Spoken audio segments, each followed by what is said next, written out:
Hello friends, welcome to Starlight Education. Starlight Education में आपका स्वागत है। आज हम पढ़ेंगे क्लास 10th की साइंस, और साइंस में हमारी बायोलॉजी की सीरीज चल रही है। ठीक है, तो अभी हम पढ़ रहे हैं सेकंड चैप्टर, और सेकंड चैप्टर का नाम है ह्यूमन सिस्टम। और ह्यूमन सिस्टम में हम आज नए सिस्टम को चालू करने वाले हैं, वो है एंडोक्राइन सिस्टम। तो एंडोक्राइन सिस्टम का ये फर्स्ट वीडियो रहने वाला है। इससे पहले यदि आपने दूसरे सिस्टम की वीडियो नहीं देखे हैं तो डिस्क्रिप्शन बॉक्स में उन सभी सिस्टम का लिंक दे दिया गया है, वहाँ से आप उन सभी सिस्टम को देख सकते हैं। तो आज हमारा सिर्फ इंट्रोडक्शन रहेगा एंडोक्राइन सिस्टम से रिलेटेड। ठीक है, तो आगे बढ़ते हैं।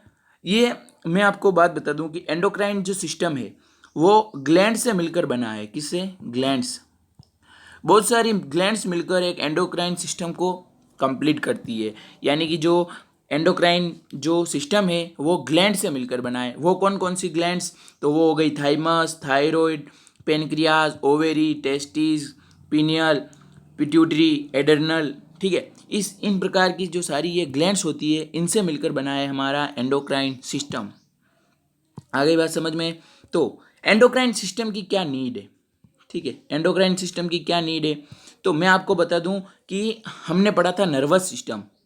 नर्वस सिस्टम क्या काम आता है? ठीक है, नर्वस सिस्टम क्या काम आता है कि हमारी बॉडी को कंट्रोल करने के लिए, यानी कि हमारी बॉडी में, ह्यूमन बॉडी में कंट्रोल एंड कोऑर्डिनेशन स्टेबलाइज करने के लिए नर्वस सिस्टम काम आता है। ठीक है, हम जो पैर हिला रहे हैं, हमारा जो हाथ है, हम हाथ को हिला रहे हैं, तो जैसे कि कोई चीज़, जो कोई भी चीज़ हमने हाथ में पकड़ी है, ठंडी गर्म, ठीक है, किसी भी प्रकार की, वो हमें फील कैसे हो रहा है वगैरह, तो ये सब किसके द्वारा होता है? नर्वस सिस्टम के द्वारा होता है। ठीक है, वैसे मैंने कंप्लीट जो 4 वीडियो थे इसमें ये बताया था। तो ये सब हम किससे पता करते हैं? नर्वस सिस्टम से पता करते हैं। तो नर्वस सिस्टम का क्या काम है? हमारी बॉडी में, इसमें ह्यूमन बॉडी में कंट्रोल एंड कोऑर्डिनेशन स्टेबलाइज करना। ठीक है, तो जो नर्वस सिस्टम हमारा कंट्रोल एंड कोऑर्डिनेशन स्टेबलाइज करता है, तो उसी में हमारा जो एंडोक्राइन सिस्टम है वो नर्वस सिस्टम की हेल्प करता है। ठीक है, कंट्रोल एंड कोऑर्डिनेशन स्टेबलाइज करने में। आगे बात समझ में। तो अब आप समझ गए होंगे कि एंडोक्राइन सिस्टम का क्या काम है। तो एंडोक्राइन सिस्टम जो है वो नर्वस सिस्टम के साथ में मिलकर क्या करता है? कंट्रोल एंड कोऑर्डिनेशन स्टेबलाइज करता है हमारी बॉडी में, यानी कि कह सकते हैं नर्वस सिस्टम की मदद करता है। ठीक है, तो एंडोक्राइन सिस्टम में क्या होता है कि हमारे एंडोक्राइन सिस्टम में ग्लैंड्स होती है। ठीक है, एंडोक्राइन सिस्टम ग्लैंड से मिलकर बना है। ये ग्लैंड्स कहाँ होती है? ये ग्लैंड्स ह्यूमन बॉडी में होती है। ये सारी ग्लैंड्स क्या करती है? हार्मोन को सिक्रेट करती है। किसको? हार्मोन्स को। अब ये हार्मोन्स जो है वो ब्लड के थ्रू, ब्लड वेसल्स के थ्रू टारगेट ऑर्गन तक पहुंचते हैं, सेल्स तक पहुंचते हैं। जिस जिस ऑर्गन को, जिस जिस सेल को हार्मोन की ज़रूरत है, उनको ग्रोथ करने में वगैरह, हमारी सेल को ग्रोथ करने में वगैरह, किसी भी चीज़ में अगर हार्मोन की हार्मोन की ज़रूरत है, तो वो ब्लड के थ्रू हार्मोन जो है वो टारगेटेड ऑर्गन या सेल तक पहुंचते हैं, जिसको इन हार्मोन्स की ज़रूरत होती है। तो ये हार्मोन्स कहाँ से सीक्रेट होते हैं? ये हार्मोन्स सीक्रेट होते हैं ग्लैंड से। ग्लैंड्स किसका पार्ट है? एंडोक्राइन सिस्टम का। तो अब आप समझ गए होंगे कि एंडोक्राइन सिस्टम जो है वो नर्वस सिस्टम की हेल्प करता है। ठीक है, कंट्रोल एंड कोऑर्डिनेशन स्टेबलाइज करने में। अब ये ग्लैंड कितने प्रकार की होती है? हम जो ग्लैंड पढ़ रहे हैं, ठीक है, हम कह रहे हैं कि ग्लैंड से हार्मोन सीक्रेट होता है। तो अब ये ग्लैंड कितने प्रकार की होती है? Types of gland. ग्लैंड 2 प्रकार की होती है, exocrine gland and endocrine gland. कितने प्रकार की? एक्सोक्राइन और एंडोक्राइन ग्लैंड। अब मैं इन दोनों में डिफरेंस बताता हूँ कि एक्सोक्राइन ग्लैंड्स कौन सी ग्लैंड होती है। मतलब मैं आपको बता दूं कि एक्सोक्राइन ग्लैंड वो ग्लैंड होती है जो कि एंजाइम्स को सिक्रेट करती है। किसको? ये किसका सिक्रेशन करती है? एक्सोक्राइन ग्लैंड एंजाइम्स का सिक्रेशन करती है। और एंजाइम्स का सिक्रेशन करने के बाद में ये जो है वो डक्ट के थ्रू, किसके थ्रू? एक्सोक्राइन ग्लैंड जो है वो सबसे पहले सिक्रेशन करेगी। किसका सिक्रेशन करेगी? एंजाइम्स का। ठीक है, सिक्रेशन करेगी एंजाइम्स का, और वो टारगेटेड ऑर्गन तक जिसको एंजाइम्स की जरूरत होगी, वो एंजाइम्स किसके थ्रू पहुंचेगा? डक्ट के थ्रू। आगे बात समझ में। यानी कि ये ऐसी ग्लैंड है जो कि किसका सिक्रेशन करती है? एंजाइम्स का सिक्रेशन करती है। और ये एंजाइम्स किसके थ्रू पहुंचेगा ऑर्गन तक? डक्ट के थ्रू। ठीक है, उन्हीं ग्लैंड्स को कहा जाता है एक्सोक्राइन ग्लैंड। ठीक है, आगे बात समझ में। तो इन ग्लैंड्स में डक्ट होती है और ये एंजाइम्स को जो है वो सिक्रेशन करती है। ठीक है, और इसकी कौन कौन सी ग्लैंड हो गई, यदि एग्जांपल देखें तो milk gland, tear gland, saliva gland, यानी कि जो सलाइवा को प्रोड्यूस करती है वो वाली सलाइवा ग्लैंड, जो टीयर्स को प्रोड्यूस करती है, ठीक है, वो टीयर ग्लैंड, और जो मिल्क को प्रोड्यूस करती है वो मिल्क ग्लैंड हो गई। ठीक है, ह्यूमन बॉडी में। तो एक्सोक्राइन ग्लैंड कौन सी ग्लैंड हो गई, ये ऐसी ग्लैंड होती है जो कि सिक्रेशन करती है एंजाइम्स का, और ये एंजाइम्स किसके थ्रू ट्रांसफ़र होते हैं, डक्ट के थ्रू, किसी भी ऑर्गन तक वगैरह जिसको एंजाइम्स की ज़रूरत है।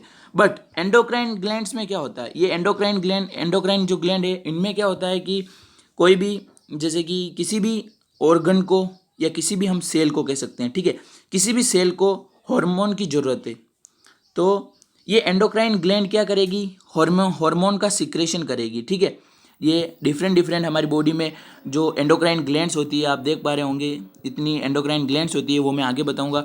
तो ये एंडोक्राइन ग्लैंड्स, जैसे कि हमारे हैंड में कोई भी सेल है, ठीक है, इस सेल को क्या ज़रूरत है, इस जो सेल है हमारे हैंड में, इसको हार्मोन की ज़रूरत है। तो जो ये ग्लैंड दिख रही है आपको, ये ग्लैंड सिक्रेट करेगी हार्मोन। ठीक है, ये हार्मोन जो है वो ब्लड के थ्रू, ब्लड जो वेसल्स होती है उनमें बहता हुआ ये हार्मोन जो है वो ब्लड में बहता हुआ उस सेल तक पहुंचेगा जिसको हार्मोन की ज़रूरत है। ठीक है, ऐसे बहुत से अंदर हमारे बॉडी में हार्मोन होते हैं, और ऐसे बहुत से ऑर्गन होते हैं जिनको इन हार्मोन्स की ज़रूरत होती है, ऐसी बहुत सी सेल्स होती है जिनको इनकी ज़रूरत होती है। तो आप समझ गए होंगे, जैसे किसी भी ये हो गई अपनी ग्लैंड, कोई भी ग्लैंड हो गई, एंडोक्राइन ग्लैंड हो गई। एंडोक्राइन ग्लैंड बहुत प्रकार की होती है, तो कौन सी भी ग्लैंड हो गई वो क्या सिक्रेट करेगी, हार्मोन को सिक्रेट करेगी। अब ये हार्मोन ब्लड के थ्रू, यानी कि जो हमारी ब्लड वेसल्स होती है उसमें जो ब्लड होता है उसके थ्रू किसी भी टारगेटेड या तो ऑर्गन तक पहुंचेगी या सेल तक पहुंचेंगे ये हार्मोन्स। ठीक है, आगे बात समझ में। तो एंडोक्राइन ग्लैंड में जो है वो डक्ट नहीं होती है, जो सिक्रेशन होता है हार्मोन का वो डक्ट के थ्रू नहीं जाता है। बट जो एक्सोक्राइन ग्लैंड में जो सिक्रेशन होता है एंजाइम का वो डक्ट के थ्रू जाता है। आगे बात समझ में, मेन डिफरेंस है डक्ट का। इनमें डक्ट के थ्रू सिक्रेशन पहुंचता है टारगेट ऑर्गन तक, इसमें बिना डक्ट के पहुंचता है। तो बिना डक्ट के कैसे पहुंचता है, तो वो ब्लड वेसल्स के थ्रू। तो अब हम आगे बढ़ते हैं। हार्मोन जो एंडोक्राइन सिस्टम का जो हम टॉपिक देखने वाले हैं, हमारी जो 10th की बुक में दिया हुआ है वो हम पढ़ते हैं एंडोक्राइन सिस्टम के बारे में। तो the endocrine system is such system which along with the nervous system stabilize the coordination between various cellular activity of body. ये मैंने बता दिया था कि एंडोक्राइन सिस्टम एक ऐसा सिस्टम है जो कि नर्वस सिस्टम के साथ में मिलकर, किसके साथ में, नर्वस सिस्टम के साथ में मिलकर स्टेबलाइज करता है हमारी ह्यूमन बॉडी में कोऑर्डिनेशन। ठीक है, हमारी बॉडी में जो सेलुलर एक्टिविटी होती है, यानी कि जो सेल्स की एक्टिविटी होती है, उनमें कोऑर्डिनेशन स्टेबलाइज करता है हमारा एंडोक्राइन सिस्टम। वापस बताता हूँ, यानी कि हमारा एंडोक्राइन जो सिस्टम है वो नर्वस सिस्टम के साथ में मिलकर, किसके साथ में, नर्वस सिस्टम के साथ में मिलकर स्टेबलाइज करता है। क्या स्टेबलाइज करता है, तो वो स्टेबलाइज करता है कंट्रोल एंड कोऑर्डिनेशन। कौन, एंडोक्राइन सिस्टम, किसके साथ में मिलकर, नर्वस सिस्टम के साथ में मिलकर क्या स्टेबलाइज करती है, कंट्रोल एंड कोऑर्डिनेशन। किसके बीच, जो हमारी बॉडी में सेलुलर एक्टिविटी होती है, ठीक है, जो कि सेल्स के लेवल पर जो एक्टिविटी होती है उनमें मदद करती है नर्वस सिस्टम के साथ में मिलकर। जो हमारा एंडोक्राइन सिस्टम है किस चीज़ में, कंट्रोल एंड कोऑर्डिनेशन स्टेबलाइज करने में। आगे बात समझ में। The nervous system can not keep long time control over the cellular activity. Cellular activity यानी कि जो हमारे सेल के लेवल पर जो एक्टिविटी होती है, ठीक है, सेल के लेवल पर जो एक्टिविटी होती है उनको हमारा नर्वस सिस्टम कंट्रोल नहीं कर सकता। हमारा जो नर्वस सिस्टम है वो सेल के लेवल पर जो एक्टिविटी होती है, सेलुलर एक्टिविटी, उनको कंट्रोल नहीं कर सकता। हमारा बेचारा जो नर्वस सिस्टम है वो किन किन चीज़ों को कंट्रोल करे, इतनी मैंने आपको बताई थी पिछले वीडियो में कि क्या क्या नर्वस सिस्टम कंट्रोल करता है। तो अब ये छोटी छोटी जो सेल के लेवल पर जो एक्टिविटी होती है वो पॉसिबल नहीं होता है नर्वस सिस्टम के द्वारा कि वो इनको भी कंट्रोल कर सके टाइम टू टाइम। तो इसके लिए हमारा एंडोक्राइन सिस्टम जो है वो नर्वस सिस्टम की मदद करता है इनको भी कंट्रोल करने के लिए। तो हमारा एंडोक्राइन सिस्टम जो है वो सेलुलर एक्टिविटी को भी कंट्रोल करता है। नर्वस सिस्टम के साथ में मिलकर नर्वस सिस्टम जो है वो लंबे समय तक इनको कंट्रोल नहीं कर सकता, इन सेलुलर एक्टिविटी को, तो हमारा एंडोक्राइन सिस्टम इसकी मदद करता है सेलुलर एक्टिविटी को कंट्रोल करने में। Therefore continue long term regulation hormone secreted by the endocrine system in the body. अब इन सेलुलर एक्टिविटी को कंट्रोल करने के लिए, किस चीज़ को कंट्रोल करने के लिए, हमारी जो सेलुलर एक्टिविटी है उसको कंट्रोल करने के लिए हमारा जो एंडोक्राइन सिस्टम है वो सिक्रेट करता है हॉर्मोन्स को। ठीक है, आगे बात समझ में। यानी कि सेलुलर एक्टिविटी को लंबे समय तक कंटिन्यू रखने के लिए हमारा जो एंडोक्राइन सिस्टम है वो हार्मोन्स को सिक्रेट करता है और सेलुलर एक्टिविटी को कंट्रोल करता है। The endocrine system work through the endocrine glands. ये मैंने पहले बता दिया था कि जो एंडोक्राइन सिस्टम है वो एंडोक्राइन ग्लैंड्स के थ्रू वर्क करता है। ठीक है, यानी कि एंडोक्राइन सिस्टम में ग्लैंड्स होती है। अब ये ग्लैंड्स जो है वो वर्क करती है। Such glands are ductless and directly secrete their secretion into the blood vessels. यानी कि जो ये ग्लैंड्स होती है, जो एंडोक्राइन सिस्टम में जो ग्लैंड्स होती है डिफरेंट टाइप की, पेनक्रियास हो गई, पिट्यूटरी हो गई, एडर्नल हो गई, ये सारी जो ग्लैंड्स हैं वो डक्टलेस होती है, बता दिया था। और उसका जो सिक्रेशन है वो डायरेक्टली सिक्रेट करती है। उनका सिक्रेशन कौन सा है, जो ग्लैंड्स है उनका सिक्रेशन क्या है, एंडोक्राइन ग्लैंड्स का सिक्रेशन क्या है, हार्मोन। और एक्सोक्राइन ग्लैंड्स का सिक्रेशन क्या है, वो है एंजाइम। तो आपको यहाँ कंफ्यूज नहीं होना है कि जो एंडोक्राइन ग्लैंड है वो क्या सिक्रेशन करती है, हार्मोन्स को। और ये हार्मोन्स टारगेट ऑर्गन तक कैसे पहुँचते हैं, जिस ऑर्गन को हार्मोन की ज़रूरत है वहाँ तक ये हार्मोन किससे पहुँचते हैं, तो हमारी जो ब्लड वेसल्स होती है उनके थ्रू, right. Some glands in our body can function both endocrine and exocrine. यानी कि हमारी बॉडी में, किसकी, हमारी ह्यूमन बीइंग की जो बॉडी है उनमें कुछ ऐसी ग्लैंड्स भी होती है जो कि एंडोक्राइन और एक्सोक्राइन ग्लैंड दोनों काम करती है, एंडोक्राइन की तरह और एक्सोक्राइन की तरह दोनों काम करती है। यानी कि इसका यदि हम बेस्ट एग्जांपल देखें तो वो है पेनक्रियाज।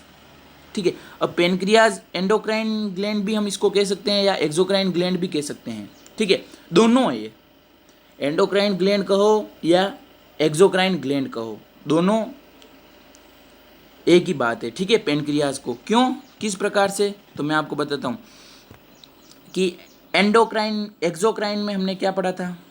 एक्सोक्राइन ग्लैंड किन प्रकार की ग्लैंड होती है, ये उन प्रकार की ग्लैंड होती है जिनमें डक्ट होती है और ये जो है वो किसको सिक्रेट करते हैं, एंजाइम को। ठीक है, एक्सोक्राइन ग्लैंड डक्ट होती है, प्लस वापस लिखता हूँ, जो एक्सोक्राइन ग्लैंड होती है, ठीक है, एक्सोक्राइन ग्लैंड ये किस प्रकार की ग्लैंड होती है, ये जो होती है वो एंजाइम्स को, ये एंजाइम्स को सिक्रेट करती है। और ये एंजाइम्स किसके थ्रू पहुंचते हैं किसी भी ऑर्गन तक, डक्ट के थ्रू। आगे बात समझ में, ये हमने पढ़ा था एक्सोक्राइन ग्लैंड में। तो अब पेनक्रियाज में क्या होता है, जो एंजाइम है वो सिक्रेट होता है। आगे बात समझ में फर्स्ट।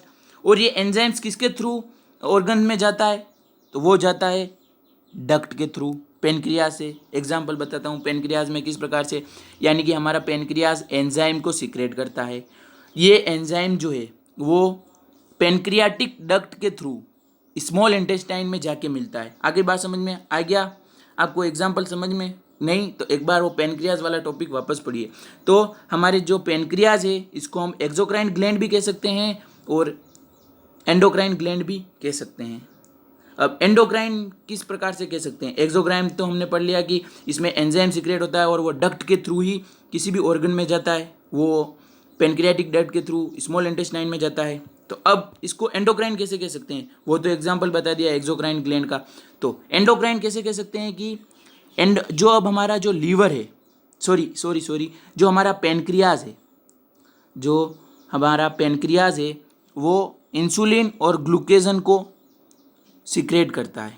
ठीक है, तो हमने एंडोक्राइन ग्लैंड में क्या पढ़ा था, एंडोक्राइन ग्लैंड किस प्रकार की ग्लैंड होती है, एंडोक्राइन ग्लैंड जो है वो इस प्रकार की ग्लैंड होती है कि ये जो है वो हार्मोन को सीक्रेट करती है, ठीक है, हार्मोन्स को सीक्रेट करती है। और ये बिना डक्ट के ये हार्मोन्स टारगेट ऑर्गन तक पहुंचता है और ये ब्लड के थ्रू पहुंचता है, ठीक है। ये डक्ट के थ्रू हार्मोन टारगेट ऑर्गन तक नहीं पहुंचता है, किसके थ्रू पहुंचता है, ब्लड के थ्रू। तो पेनक्रियाज में ये भी होता है, ठीक है। अब ये कैसे होता है, आपको पता है कि पेनक्रियाज में जो है वो इंसुलिन और ग्लूकेजन हार्मोन सीक्रेट होते हैं। किस में होते हैं ये, पेनक्रियाज में। आगे बात समझ में, ये पेनक्रियाज में इंसुलिन और ग्लूकेजन हार्मोन जो है वो सीक्रेट होते हैं और ये ब्लड में जाते हैं। किस में मिलते हैं, ये ब्लड में मिलते हैं। और ब्लड में क्या करते हैं, शुगर के लेवल को कंट्रोल करते हैं ये दोनों हार्मोन। आगे बात समझ में, तो पेनक्रियाज जो है वो एक, इसको हम एंडोक्राइन ग्लैंड भी कह सकते हैं या एक्सोक्राइन ग्लैंड भी कह सकते हैं। क्यों, क्योंकि ये इसमें एक्सोक्राइन क्यों कह सकते हैं, क्योंकि इसमें एंजाइम भी सीक्रेट होता है और वो डक्ट के थ्रू ही जो है वो ऑर्गन तक पहुंचता है। और एंडोक्राइन क्यों कह सकते हैं, क्योंकि इसमें जो है वो हार्मोन्स भी सीक्रेट होते हैं और ये ब्लड के थ्रू किस में पहुंचते हैं, टारगेट ऑर्गन तक। तो अब आप समझ गए होंगे पेनक्रियाज को एंडोक्राइन और एक्सोक्राइन दोनों कह सकते हैं, और एंडोक्राइन और एक्सोक्राइन में आप डिफरेंस भी समझ गए होंगे कंप्लीटली, ठीक है। तो अब हम एंडोक्राइन एक्सोक्राइन ग्लैंड का कोई इंपॉर्टेंट रोल नहीं है, हमारी बुक में कुछ नहीं दिया हुआ है, खाली उतना सा एग्जाम्पल दिया था और मैंने आपको बेसिक समझा दिया कि एक्सोक्राइन और एंडोक्राइन ग्लैंड में क्या डिफरेंस है, ठीक है। तो हमारा जो मेन टॉपिक है वो एंडोक्राइन सिस्टम है, एक्सोक्राइन सिस्टम के बारे में हम यहाँ नहीं पढ़ने वाले हैं। तो अब हम देखते हैं हमारी बॉडी में एंडोक्राइन जो ग्लैंड होती है वो कौन कौन सी होती है। तो वो होती है hypothalamus, pituitary, pineal gland, thyroid gland, parathyroid gland, adrenal gland, pancreas, thymus, testis, ovary. इन सबको हम कंप्लीट करने वाले हैं हमारे नेक्स्ट वीडियो में। आगे बढ़ने से पहले मैं आपको एक इन्फॉर्मेशन देना चाहता हूं कि यदि एग्जाम में मास्टर ग्लैंड पूछ ले कि हमारी बॉडी में मास्टर ग्लैंड कौन सी है, ठीक है, क्या पूछ ले एग्जाम में कि हमारी बॉडी की मास्टर ग्लैंड का नाम बताओ, तो आपको बताना है पिट्यूटरी ग्लैंड, ठीक है। ये एग्जाम में आंख बंद करके लिख लेना है। यदि ऐसा पूछ ले कि मास्टर ग्लैंड बताओ हमारी ह्यूमन बॉडी की, तो वो लिखना है पिट्यूटरी ग्लैंड, ठीक है। पिट्यूटरी ग्लैंड क्यों, वो मैं बताता हूँ। तो पिट्यूटरी ग्लैंड जो है वो इन सभी ग्लैंड को कंट्रोल करती है। आगे बात समझ में, जो हमारी पिट्यूटरी ग्लैंड है वो इन सभी को कंट्रोल करती है कि इनको कब हार्मोन को सीक्रेट करना है और कब हार्मोन्स को सीक्रेट नहीं करना है। जब पिट्यूटरी ग्लैंड इन सभी को ऑर्डर देगी हार्मोन सीक्रेट करने के लिए, तभी ये हार्मोन को सीक्रेट करेगी, ठीक है। आगे समझ में बात कि पिट्यूटरी ग्लैंड के बिना ये जो है वो हार्मोन को सीक्रेट नहीं करती है। क्यों, क्योंकि पिट्यूटरी ग्लैंड इन सभी को ऑर्डर देती है कि कितना आपको हार्मोन सीक्रेट करना है और कितना आपको हार्मोन सीक्रेट नहीं करना है, ठीक है। ये सब कंट्रोल कौन करता है, पिट्यूटरी ग्लैंड। पिट्यूटरी ग्लैंड क्यों करती है, तो वो भी मैं बताता हूँ। हमारा जो ब्रेन है वो सिग्नल भेजता है हाइपोथैलेमस ग्लैंड को, ठीक है। हमारा जो ब्रेन है वो सिग्नल भेजता है हाइपोथैलेमस को। हाइपोथैलेमस जो है वो वापस सिग्नल भेजता है पिट्यूटरी ग्लैंड को, और हाइपोथैलेमस जो है वो पिट्यूटरी ग्लैंड को बताता है कि कहाँ पर हार्मोन की जो है वो ज़रूरत है और कहाँ पर हार्मोन्स की ज़रूरत नहीं है। तो फिर ये पिट्यूटरी ग्लैंड जो है हाइपोथैलेमस से ऑर्डर रिसीव करने के बाद में पिट्यूटरी ग्लैंड इन सभी को कंट्रोल करता है और हार्मोन सीक्रेट करवाती है पिट्यूटरी ग्लैंड। तो आगे बात समझ में, तो हाइपोथैलेमस को सिग्नल कहाँ से मिलता है, ब्रेन से मिलता है। अब जो हाइपोथैलेमस है वो ब्रेन जो सिग्नल कहाँ पर भेजती है आगे, पिट्यूटरी ग्लैंड में, और पिट्यूटरी ग्लैंड जो है वो सबकी मास्टर ग्लैंड है इनको कंट्रोल करने में, ठीक है। तो आगे बढ़ते हैं। अब हम देखते हैं एंडोक्राइन सिस्टम वर्क कैसे करता है, ठीक है, नया topic. Hypothalamus play an important role in working of endocrine system. Hypothalamus जो है वो एक इम्पोर्टेंट रोल प्ले करता है एंडोक्राइन सिस्टम के वर्किंग में, ठीक है। Hypothalamus collect the information from different part of brain and send such information to pituitary gland. अब मैंने बताया था, वही बात आ गई कि हाइपोथैलेमस जो है वो इन्फॉर्मेशन को कलेक्ट करता है हमारे ब्रेन के डिफरेंट डिफरेंट पार्ट से। ठीक है, हमारा हाइपोथैलेमस जो ग्लैंड है उसका क्या काम है, हमारे ब्रेन से डिफरेंट डिफरेंट जो पार्ट है उनसे इन्फॉर्मेशन को कलेक्ट करना। और ये हाइपोथैलेमस फिर क्या करता है, मैंने बताया था कि ये हाइपोथैलेमस उस इन्फॉर्मेशन को या उन सिग्नल को, ठीक है, सिग्नल नहीं कह सकते, इन्फॉर्मेशन ही कहना उचित रहेगा। तो ये हाइपोथैलेमस जो है वो उन इन्फॉर्मेशन को कहाँ भेजता है, पिट्यूटरी ग्लैंड के पास में। और ये पिट्यूटरी ग्लैंड जो है वो आगे उनको कंट्रोल करती है, सभी ग्लैंड को। ठीक है, जिस ग्लैंड में से हार्मोन को सिक्रेशन करवाना होगा उसको पिट्यूटरी ग्लैंड सिग्नल भेजेगी और वो ग्लैंड हार्मोन का सिक्रेशन करेगी। आगे बात समझ में। Next line, pituitary gland take action on basis information receive of hypothalamus gland. अब पिट्यूटरी ग्लैंड जो है वो एक्शन लेगी किसके आधार पर, जो उसको हाइपोथैलेमस से इंफॉर्मेशन रिसीव हुई है उसके आधार पर पिट्यूटरी ग्लैंड एक्शन लेगी। पिट्यूटरी ग्लैंड डायरेक्टली और indirectly control the function of other endocrine gland. यानी कि जो पिट्यूटरी ग्लैंड है वो इन्फॉर्मेशन रिसीव करने के बाद में डायरेक्टली और इनडायरेक्टली दूसरी एंडोक्राइन ग्लैंड को कंट्रोल करेगी जो कि इसके अंडर में आती है। तो आज के लिए बस इतना ही। Thanks for watching. यदि आपने चैनल को सब्सक्राइब नहीं किया तो चैनल को सब्सक्राइब कीजिए, वीडियो को लाइक कीजिए और अपने दोस्तों में शेयर कीजिए।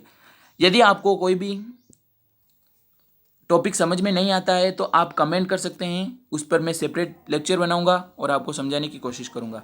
तो इसी तरह हमारे साथ बने रहिए।